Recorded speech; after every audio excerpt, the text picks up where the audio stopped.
Assalomu alaykum butun dunyodagi Uyg'ur qarindoshlarimiz. Biz bugun Turkiyadagi yerlik mashinasini ziyorat qilib keldik.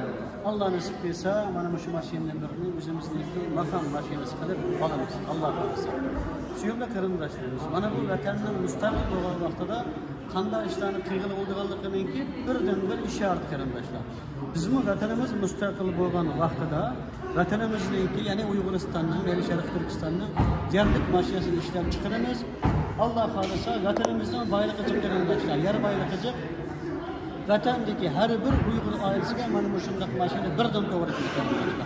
Hech bo'lmaganda olimlarimiz, ziyolilarimiz, yaramlıq adamlarımız için haqsız taqitimiz, en avval kambag'allarga taqitimiz qarindoshlar. Chunki boylar pul elib qilalaydi. Allah bizga mustaqilligimizni bersin, bizim o'zimizning mashinasini, aeroplallarini, tuchalarini, o'zimizning tanklarni yasab, Allah xohlasa butun dunyoga taqitishni Allah bizga muyassar qilsin. Hatto telefonlarimizni, yerli telefonlarimizni yasash bizga muyassar bo'lsin.